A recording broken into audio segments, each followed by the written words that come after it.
바울 사도는 하나님의 아들 예수 그리스도께서 인간의 몸을 입고 이 땅에 오신 것을 확실히 믿은 사람들 가운데 대표적인 한 사람입니다. 물론 그가 처음부터 혹은 어릴 적부터 기독교를 아는 그 순간부터 예수님을 믿고 예수님이 오셨다라고 사실 믿지는 않았습니다. 물론 구약에서 곧 메시아가 오실 것이다. 우리의 아픔, 우리의 고난, 또 이 모든 것들을 해방시켜 주실 인류의 대망의 메시아가 오실 것이다 라고 하는 것을 구약을 통해서는 알고 있었지만 실제로 인간의 몸을 입고 죄인 한 사람 한 사람을 살리시기 위하여 오신 예수님을 사실 믿지는 못했습니다. 그 바울은 누구입니까? 율법을 배운 그 베냐민 지파에서 자랐기 때문에 사실 그는 신앙적으로도 열심을 다하고 또 믿음 생활이나 또 구약의 말씀, 율법에 더 정통하고 싶어서 말씀을 더 가까이 하면서 살았지만 어떤가요? 율법을 지키면 지킬수록 그에게는 한 가지 문제점을 해결할 수 없게 됩니다. 그게 뭘까요? 바로 죄에 대한 고민이었습니다. 율법은 지키지만, 율법은 알지만, 율법을 준행하지만 뒤돌아서면 오라 나는 곤고한 자로다. 누가 나를 이 사망의 몸에서 건져낼까? 내 안에는 성령의 영과 육신의 영이 자꾸만 마찰을 하는데 율법을 지키고 나면 성령의 영이 강력해서 이 육신의 소욕을 물리칠 것만 같은데 뒤돌아서면 이 육체의 소욕에, 뒤돌아서면 이 육신의 생각에 사로잡혀 살아가는 자신의 모습을 가지고 늘 고뇌합니다. 이 죄의 문제가 해결되지 않는 그 모습에 그는 늘 실망하곤 합니다. 하지만 더 죄를 씻어내고 싶어서 율법을 지킨다라고 하지만 이게 쉬운 일은 아니었기 때문입니다. 그래서 그의 마음은 점점 더 공허해져 가기만 합니다. 나는 잘 지키는 것 같은데 왜 죄가 사라지질 않지라고 말입니다. 그는 율법대로 태어난 지 8일 만에 할례를 받았습니다. 율법에 대한 강력한 그 마음이 있어서 점점 자라면서 율법에 능통한 자가 되었습니다. 그러다 보니 어떠한 일이 일어납니까? 자신의 생각이 늘 옳다고 고집을 부리며 삽니다. 메시아가 오긴 뭘 와? 아직 안 왔어. 예수님이 나를 위하여 죽으셔서 내 죄를 해결하셨다고? 말도 안 돼. 그 사람이 나랑 무슨 상관이 있는데 왜 내 죄를 해결해? 내 죄는 내가 해결해야 해. 내 죄는 내가 율법을 지켜서 씻어내야만 이건 가능한 거지. 누가 내 죄를 감당한단 말이야? 말도 안 돼. 바울은 강력하게 자신의 고집을 부렸던 자들 가운데 한 사람이었습니다. 뿐만 아니라 자기의 이 뚜렷한 관점, 고집, 철학, 사상, 이 논증을요 이겨낼 자가 없다라고 할 만큼 그는 사실 사울이었을 때 참으로 교만한 사람이었습니다. 율법에는 능통했을지는 몰라도 오신 예수님을 마음에 받아들이지 못했던 자였습니다. 자기 사고의 틀에 갇혀서 수많은 사람들과 교회를 어떻게 해요? 핍박했고 잔멸했던 사람이었습니다. 하지만 그가 예수님을 인격적으로 만나고 난 이후에 어떻게 하죠? 아라비아 광야에 들어갑니다. 몇 년 동안 있어요? 3년 동안이요. 3년 동안 아라비아 광야에 들어가서 구약에서 갇힌 자를 자유케 하고 눌린 자를 자유케 하고 병든 자를 고쳐주고 억눌린 자를 회복시켜 주시고 주의 성령의 영이 강림하여서 말씀을 통하여 하나님 나라를 보여줄 그 메시아가 진짜 저 목수의 아들 예수 그리스도인가? 3년 동안 구약의 말씀을 깊이 파면서 그 메시아가 이분인가? 그 하나님의 아들이 이분인가? 세상 죄를 지고 갈 하나님의 어린 양이 바로 그 사람이었던가라고 하면서 3년 동안 아라비아의 광야에 들어가서 아무도 만나지 않고 하나님과 독대하는 시간을 갖고 난 뒤에 바울은 큰 깨달음을 얻게 됩니다. 뭐죠? 갈라디아서 4장 4절을 보시면 그가 이러한 외침을 세상 가운데 터뜨리게 되죠. 때가 참해 하나님이 그 아들을 보내사. 때가 참해 하나님께서 인류를 구원할, 하나님께서 우리에게 더 놀라운 사랑을 베풀어 주실 그 예수 그리스도, 때가 참해 하나님이 그 아들을 보내서 어떻게 해요? 여자에게서 나게 하시고 율법에서 나게 하시고 라고 이야기를 하고 있습니다. 여자에게서 난다라고 하는 것은 원죄를 가지고 태어나는 것을 이야기를 합니다. 죄인인데 죄가 없는 순결한, 흠이 없는 완전한 메시아를 하나님께서 보내신 것을 그가 마음에 받아들이게 됩니다. 율법에서 났다라고 하는 것은 율법에 얽매여서 결국 율법을 지키지 못하는 것이 죄인데, 죄로 인하여 주어지는 것이 사망인데, 사망으로 주어지는 자리가 멸망인데, 그 멸망의 자리에 직접 들어가서 사망을 깨트리시고 죽음을 이기시고 우리에게 부활과 능력과 영광을 주실 그 분을 하나님이 보내셨구나라고 하는 이 놀라운 사실을 바울이 깨닫게 됩니다. 그때가 차서 그분이 오신 것이구나, 우리를 심판하기 위한 것보다도 우리를 사랑하기 위하여 그분이 오셨다라고 하는 것을 바울은 깨닫게 됩니다. 이에 자기처럼 고집과 이기적인 편견과 주변의 이야기에 아랑곳하지 않고 듣지 않고 고집불통으로 산, 율법만 추구하며 할례만 고집하며 살았던 그 유대인들을 한 영혼 한 영혼 만나면서 오죽했으면 흩어져 있는 디아스포라 유대인들에게 찾아가서 고린도, 데살로니가, 골로새, 빌립보, 에베소 수많은 지역에 로마에까지 이르러 가면서 바울이 발걸음을 하지 않습니까, 여러분? 멸망에 빠져가는 그들을 살리기 위하여서 바울은 하나님의 강력한 이끌림에 인도함을 받아 이방인의 사도로 바울은 인생을 살게 됩니다. 무엇이 바울의 마음에 있었기 때문에 그가 이렇게 복음에 대한 열정을 가지고 살았던 것일까요? 고린도전서 14장 8절에 바울이 이러한 자신의 신앙의 모토를 우리에게 말씀해 줍니다. 한번 보실까요? 고린도전서 14장 8절입니다. 같이 한번 읽어보시죠. 시작. 우리가 살아도 주를 위하여 살고 죽어도 주를 위하여 죽나니 그러므로 사나 죽으나 우리가 주의 것이로다. 아멘. 놀라운 은혜를 받았습니다. 핍박하고 교회를 쑥대밭으로 만들고 믿는 사람들을 옥에 갇히고 스데반 집사님이 순교할 때도 앞장서서 죽여라 죽여라, 쓸모없는 사람, 쓸데없는 이야기하는 저 사람 어떻게 메시아 예수 그리스도가 왔다라고 이야기할 수 있느냐, 그는 신성 모독한 자인데, 그는 죄를 해결할 수 있다라고 이야기한 사람인데 저 스데반 집사를 죽여라라고 할 때 가장 앞장섰던 자가 바로 이 사울, 바울이었습니다. 어찌 보면 하나님께서 그 생명을 거두어 가셔도 왜 나를 그렇게 하셨습니까? 라고 할 수 없을 만큼 그는 큰 죄를 지은 자들이었습니다. 죄인 중에 괴수였습니다. 만삭되어 나지 못한 자라고 자신을 표현하고 있습니다. 놀라운 은혜를 받았기 때문에 바울은 이렇게 살아갑니다. 이미 죽었어야 하는데, 이미 저주와 심판과 징계와 하나님으로부터 주어지는 이 고난으로 말미암아 내가 이 땅에 살아갈 존재가 아님에도 불구하고 자신을 삼아주시고 자신을 세워주시고 자신을 자녀 삼아주신 그 하나님의 은혜가 너무나도 기뻐서 그는 다짐을 합니다. 여러분, 이 다짐이 뭡니까? 이제 앞으로예요. 이제 앞으로 하나님을 곧 만나게 될 텐데 그 남은 인생 무엇을 위하며 살아야 할까? 남은 인생 무엇을 하며 살아야 할까라고 말입니다.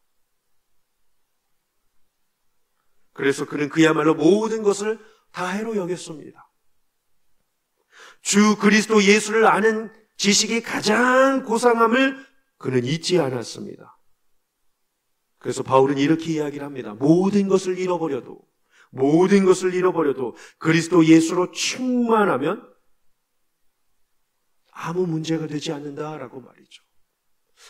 제가 보는 바울의 모습은요, 이런 것 같습니다. 하나님께 압도되는 삶 말이죠. 하나님께 압도되는 삶. 왜요? 하나님은 신실하시니까요. 신실하신 하나님께 압도되는 삶. 누구의 이야기, 누구의 삶, 누구의 부러움, 누구의 가치관, 누구의 모습, 누구의 어떤 형편, 누구의 어떤 호화로움, 호사스러움, 어떠한 대단한 그러한 것들에 대한 열망에 이끌려가기보다는 하나님께 압도되는 삶을 가장 귀하다라고 그는 여기며 살아가게 됩니다. 왜요? 왜 그랬을까요? 에베소서 1장 9절과 10절을 보시면 하나님께 압도된 바울의 모습을 그는 이렇게 설명을 합니다. 여러분 여기 보시면요, 1장 9절을 보시면 이게 정말 중요한 구절이거든요. 왜요? 이 1장 9절을 보시면 그의 기뻐하심을 따라, 괄호를 한번 해보시고요, 그의 기뻐하심을 따라 요 대목을 놓고 앞에서 일어난 일, 뒤에서 일어난 일이 기가 막히기 때문입니다. 그의 기뻐하심을 따라, 그의 기뻐하심을 따라 하나님께서 우리에게 두 가지를 주셨대요. 하나님이 기뻐하셔서, 여기 진리가 있는 거죠. 하도 우리가 죄에 대하여 꼴통이니까가 아니라, 자 보세요, 하나님께서 기뻐하셔서 우리에게 뭘 주셨냐면요, 첫 번째로요, 비밀을 주셨대요. 기뻐하셔서 비밀을 주셨대요. 근데 우리가 하나님 앞에 기뻐함을 받을 자격이 됩니까? 사실 안 돼요. 하나님의 기대에 부응하기는커녕 죄를 열거해도 모자를 판의 모습이 우리의 모습입니다. 그런데 보세요, 하나님이 우리를 보실 때 너무 기쁘셔서, 왜 그런지 아십니까? 우리의 행실, 우리의 수준, 우리의 언어, 우리의 모습이 뛰어나기 때문이 아닙니다. 그 뭘까요? 우리가 하나님의 형상으로 지음받았기 때문입니다. 우리가 하나님의 형상으로 지음받았기 때문에 하나님께서 우리를 기뻐하시는 거예요. 세상에 모든 피조물이 있지만 인간에게 하나님의 피조물이라고 하는 이 고유한 특징을 하나님께서 주셨기 때문에, 만 가지 은혜를 누릴 수 있는 그러한 가능성을 주셨기 때문에 우리에게 뭘 주셨다고 합니까? 비밀이요, 비밀. 그 뜻의 비밀을 우리에게 알리셨다라고 이야기를 하고 있습니다. 말씀을 보면 누구든지 하나님의 진리를 깨달을 수 있도록 말이죠. 기뻐하셔서 우리에게 말씀을 주신 거예요. 기뻐하셔서 우리에게 진리를 주신 거예요.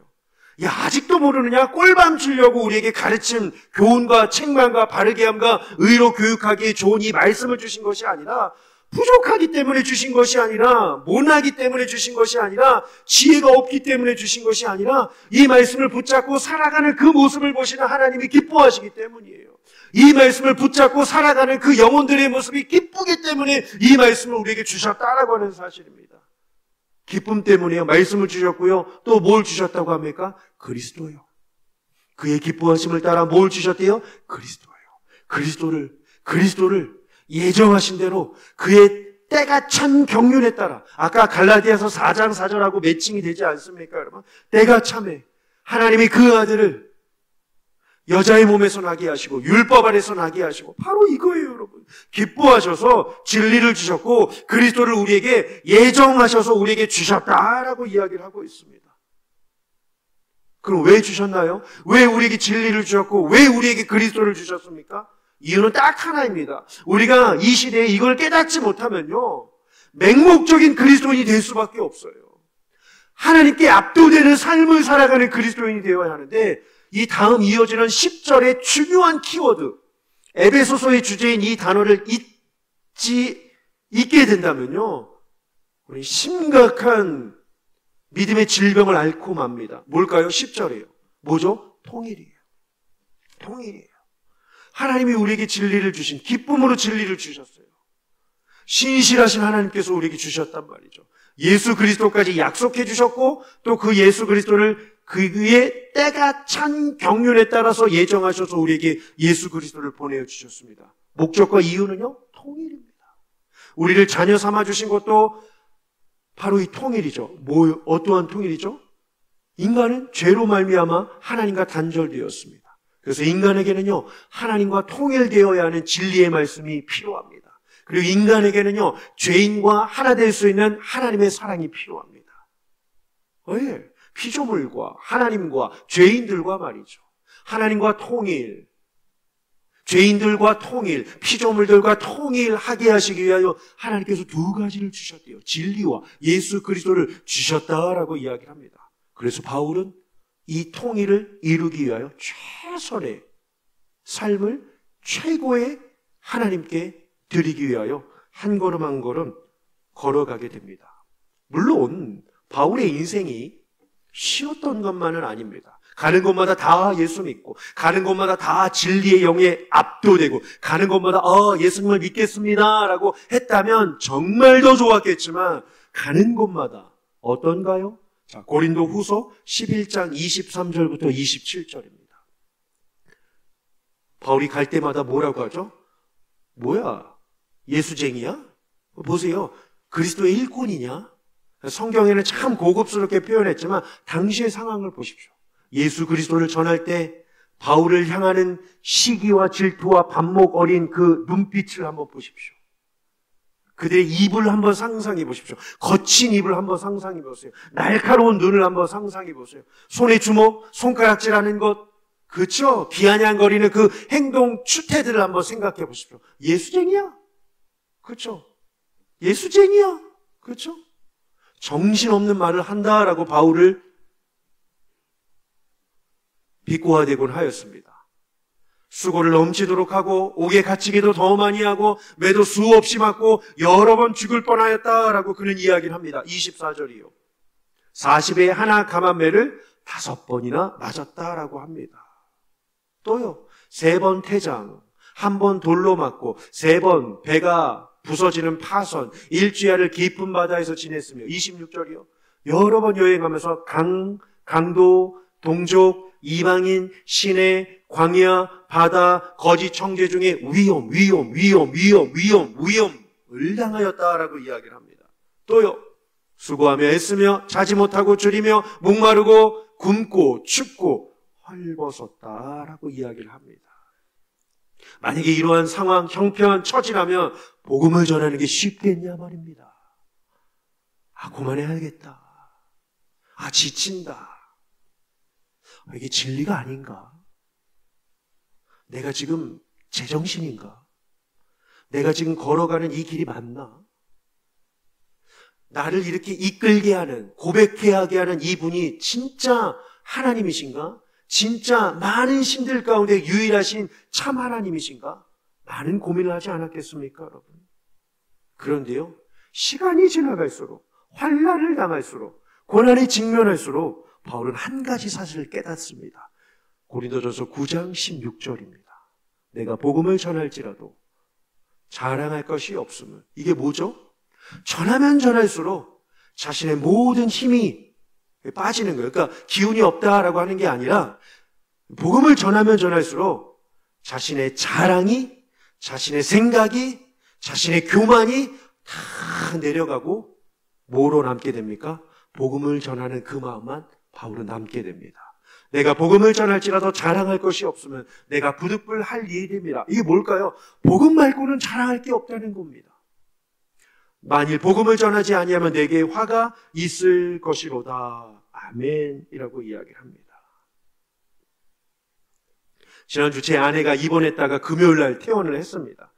마침 그 수술하셨던 담당 의사 선생님께서 목요일 날 당직이셔가지고 금요일 날 금요일 날 이제 퇴근을 하실 때 이제 제 아내에 대하여 수술한 것을 이제 영상과 이 사진과 의견을 이야기를 해주시고 퇴근을 하시겠다라고 하시면서 목요일날 저녁에 내일 아침에 저를 만나고 가세요라고 의사 선생님이 그러셨습니다. 그래서 이제 내일 퇴원이구나라고 해서 금요일 아침에 한 8시 좀 안 돼서 선생님께서 호출을 해주셔서 의사 선생님께 갔습니다. 딱 앉아서 이 수술과 또 이러한 것들을 다 이야기하고 나셔서 이제 저희는 이제 자리에서 일어나려고 하는데 잠깐 제 이야기를 들어보시겠습니까? 라고 하시면서 본인 이야기를 하시는 거예요. 그래서 본인이 당직을 쓰시고 그 다음날 퇴근하기 전에 전날 수술 환자가 있어서 퇴원에 대한 이야기, 수술에 대한 이야기를 할 때마다 항상 하나님께서 자신에게 이러한 거룩한 부담감을 주신대요. 그게 바로 무엇이냐면 복음을 전하시는 거예요. 그 의사 선생님께서 아내에 대한 소견과 이런 것들 다 이야기하고 나셔서 잠깐 제 이야기를 좀 들어보시겠습니까? 저희는 궁금했습니다. 뭐지? 라고 했는데 종이 한 장을 꺼내시더니 저는 34살에 예수님이라고 하는 분을 만났습니다. 그 인생의 이야기를 저희에게 1시간 동안 해주시더라고요. 1시간 동안이요. 저 대단한 사람이죠. 그렇죠? 여러분 의사 선생님하고 앉아서 여러분 오래 이야기해 보신 분 계십니까, 여러분? 없으시죠? 그렇죠? 저는 1시간 이야기해 본 사람이에요. 여러분 앉으셔봐요. 1, 2분 이렇게 하고서 네 이렇게 되잖아요. 저는 1시간 앉아서 얘기해 봐요. 1시간 앉아서. 그분이 자신의 이야기를 하시더라고요. 34살에 예수님을 만났대요. 33살 겨울에 갑자기 교회 가고 싶은 마음이 들었대요. 그때는 집 안에서도 딸 둘이 있는데 딸 둘이 집안에 있어도 거실에서도 술과 담배를 엄청나게 한 분이래요. 근데 어느 날 문득 교회를 가고 싶어서 이야기를 했는데 아내가 20살까지 교회를 다녔는데 20살 이후로 교회를 다니지 않았다는 겁니다. 근데 결혼하고 나서 그날 처음 알았대요. 교회에 다녔던 경험이 있었다는 것을요. 그 이야기를 하시면서 예수님을 만나고 예수님이 궁금하고 또 교회를 가고 싶어서 말씀을 듣는데 하나님의 말씀을 더 알고 싶고 은혜나 은사나 또 이러한 것들을 더 성령 충만이 너무나도 궁금해가지고 34살 1월 2일에 술, 담배를 다 끊었대요.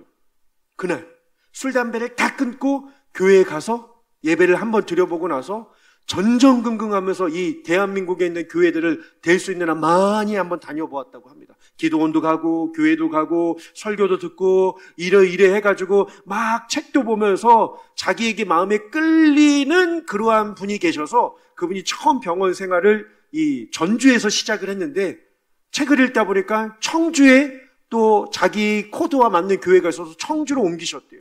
또 청주에서 또 있다가 더 신앙과 믿음이 궁금해가지고 옮기고 찾다 보니까 용인에 한 교회가 있어서 수원으로 이렇게 이사를 오셨다라고 합니다. 그러면서 그동안에 이 복음으로 말미암아 하나님을 만나고 또 오는 환자분들에게 함께하는 간호사분들에게 하나님이 자기에게 주신 마음은요, 어떻게 해서든지 복음을 전하는, 왜? 그래서 저희 목사인데 저 앞에서 엄청 당당하게 복음을 전하시는 거 있죠. 예수님에 대한 이야기 하시고 정말로 그분이 아니고서는 우리의 죄를 해결할 수가 없다고. 우리의 인생은 아무리 건강하게 살아도 수술을 받아도 결국에는 죽음이라고 하는 이 관문을 통과할 수밖에 없는데 라고 하는 그 이야기를 하시면서 아무리 우리가 호화롭게 산다라고 할지라도 이 모든 것들을 다 내려놓고 가는 것이 인생인데 복음을 전하셨습니다. 그러면서 성경책까지 저에게 선물로 주시는 거 있죠. 예, 저와 제 아내에게 성경책까지 선물로 주셨어요. 제가 가지고 왔습니다. 꼭 이 말씀을 읽어보시라고. 저 얼마나 행복했을까요, 여러분? 그러면서 딱 우리 영화교회 성도님들이 딱 매칭되는 거 있죠. 우리 영화교회 성도님들도 있는 그곳에서 복음을 이렇게 전하고 계실 텐데. 제가 지금 이 자리에 있는 것도 행복한데 이 모습을 보고 계시는 하나님은 얼마나 행복하실까라고 말입니다. 여러분 보십시오. 오늘 3절이에요. 본문 3절이에요. 바울이 왜 탄식합니까? 그 어떤 자들이 믿지 아니하여. 사실 이 대목이 너무 큰 거죠. 그 어떤 자들이 믿지 아니하여. 사실 1절부터 8절까지는 사도 바울이 소크라테스가 자주 사용했던 이 삼파술, 디아트리베라고 하는 논법을 가지고 바울이 풀어나가고 있는 사실 어려운 이 문단입니다. 스스로 질문하고 스스로 답하고 또 누군가 질문했을 거라고 여기고 또 그 질문에 대하여 바울이 답을 이어가는 1절부터 8절까지의 내용은요, 참 많은 고민이 필요합니다. 근데 사실 한 주간 저의 마음에 이 찔렸던 것이 바로 무엇이냐면 바로 이거예요. 믿지 아니함. 3절과 4절을 보시면 믿지 아니함. 4절에는요 거짓, 다 거짓. 매칭되는 단어죠. 믿지 아니함이요, 믿지 아니함. 4절에는 거짓. 또 반대로요, 하나님은요 믿부심, 참됨, 의로우심. 3번씩 반복되고 있습니다. 그렇죠? 믿지 아니함, 거짓됨. 그리고 믿부심, 참됨, 의로우심. 이 두 개가 상충되고 있어요. 믿음과 불신이 말이죠. 그러니까 이 하나님의 신실하신 이 영역 속에 하나님은 여전히 신실하신데, 하나님은 여전히 일하시는데 인간의 이 반항적인 또 거슬러 올라가는 이러한 모습들이 3절과 4절에 계속해서 대치되고 있는 것을 보고 있습니다. 유대인들은요, 이 신실하신 하나님께 받은 은혜가 정말 기가 막힙니다. 엄청나죠, 여러분? 보실까요? 로마서 9장 4절과 5절이요. 바울이요. 유대인들을 보면서 유대인들이요. 그대들이 받은 은혜가 엄청나지 않나. 이러한 이야기를 합니다. 우리 이따가 여기 숫자 한번 제가 드린 것대로 숫자 한번 넣어주세요. 자, 보세요. 그들은 이스라엘 사람이라 그들에게는 첫 번째 양자됨, 두 번째요 영광, 세 번째요 언약들, 네 번째요 율법, 다섯 번째요 예배, 여섯 번째요 약속, 5절입니다. 일곱 번째요 그리스도. 조상들도 그들의 것이요 육신으로 하면 그리스도가 그들에게서 나셨으니, 우와, 7가지예요. 바울이 유대인들을 향하여 우리가 받은, 신실하신 하나님께 받은 은혜가 무엇입니까, 여러분? 다시 5절 보여주실래요? 4절이요, 4절이요? 왜?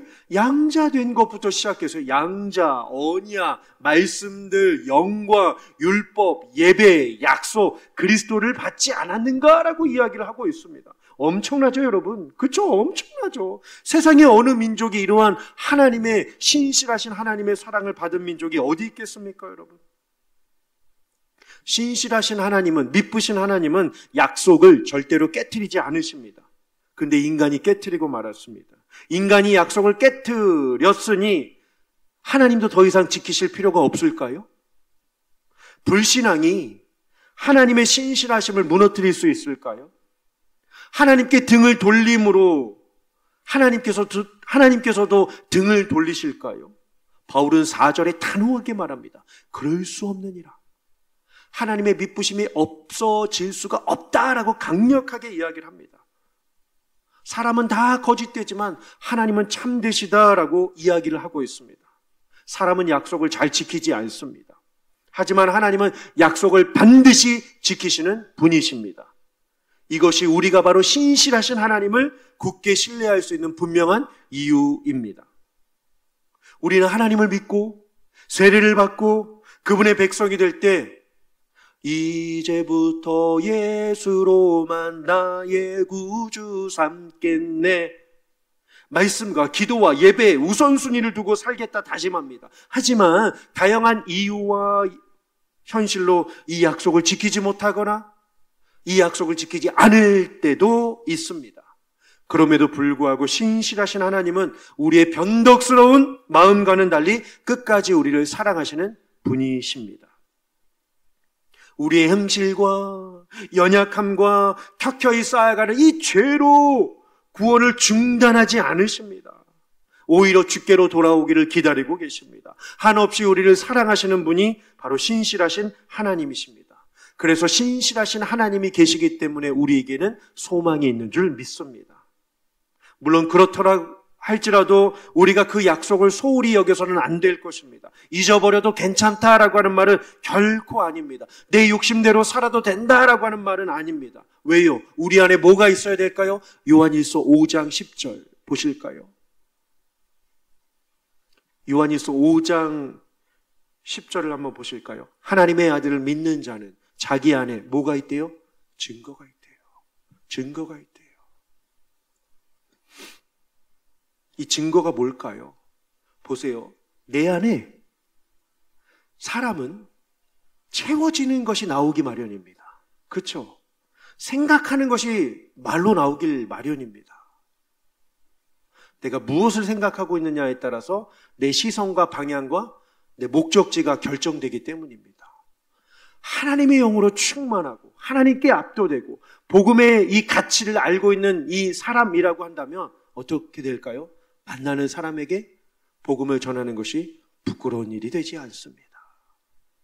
하나님의 아들을 믿는 자는, 보세요. 신앙생활을 오래 하고 율법에 대하여 능통하고 신앙적인 분위기가 좋고 큰 대형교회 다니는 사람이 아니라 보세요. 믿음이에요. 믿음. 하나님의 아들을 믿는 자는 자기 안에 증거가 있고, 반대로요, 그 예수님을 믿지 않는 자는 하나님을 거짓말하는 자로 만드는 거예요. 증거를 드러내지 않으면 하나님을 불편하게 하는 자다라고 이야기를 하고 있습니다. 이는 하나님께서 그 아들에 대하여 증언하신 증거를 믿지 아니하였습니다라고 이야기를 합니다. 증거, 그렇죠? 증거 반복되고 있습니다. 증거. 또 뭐가 반복됩니까? 믿음이요. 믿음과 증거가 반복되고 있습니다. 내 안에 증거가 있기 위해서 우리 모두는 신실하신 하나님께 온전히 순종하는 삶을 살아야 합니다. 말씀이 나를 지배하는 삶을 살아야 합니다. 끊임없이 내 심령 속에 내 생각이 아니라 하나님의 말씀을 읊으며 들으며 고백하며 전하며 살아야 합니다. 혼과 영과 관절과 골수를 찔러 쪼개는 신실하신 하나님의 말씀에 귀를 기울인다면 어떠한 일이 일어날까요? 다른 이들과 자신을 비교하지 않습니다. 다른 이들의 모난 것을 향하여 손가락질하지 않고 적대하지 않는다고요. 오히려 자신을 보며 겸손해집니다. 그리고 더욱이 한없이 부족한 자신을 돌아보고 늘 자신을 도우시는 신실하신 하나님을 의지하며 살아가게 됩니다.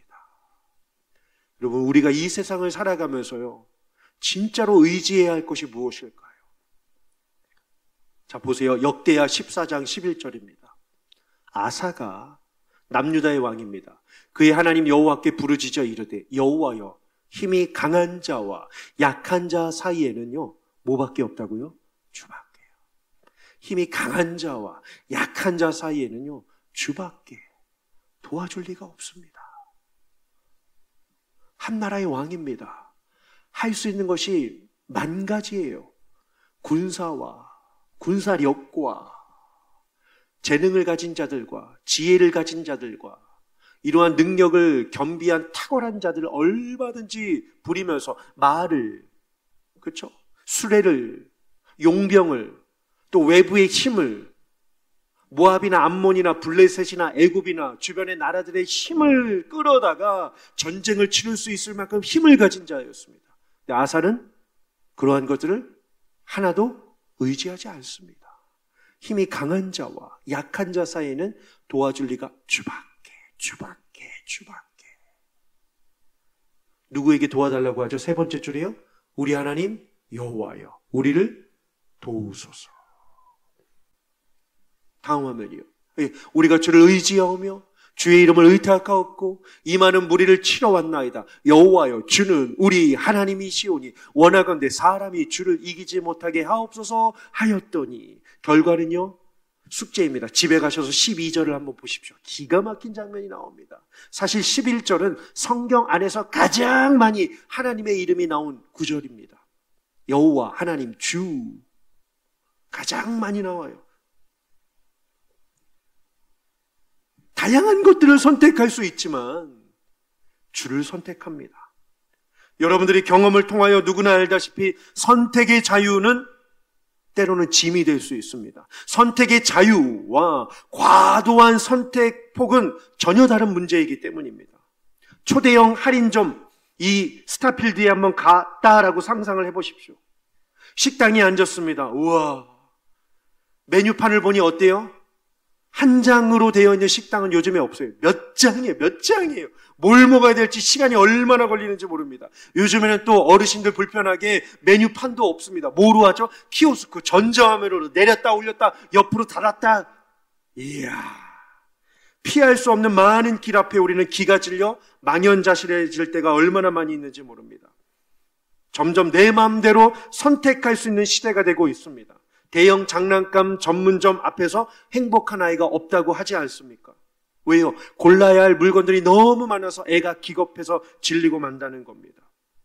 요즘 고등학교를 보십시오. 지방 대학교에서 신입생을 모집하려고 대대적으로 인력을 쓰고 있다고 합니다. 치밀한 전략, 첨단 컴퓨터 기술, 호화 간행물, 주말 캠퍼스 행사 등을 동원해서 다른 수도권 대학, 서울대학이 아니라 자기 지방대학교에 오도록 선택하도록 고등학교를 설득하고 있다라고 합니다.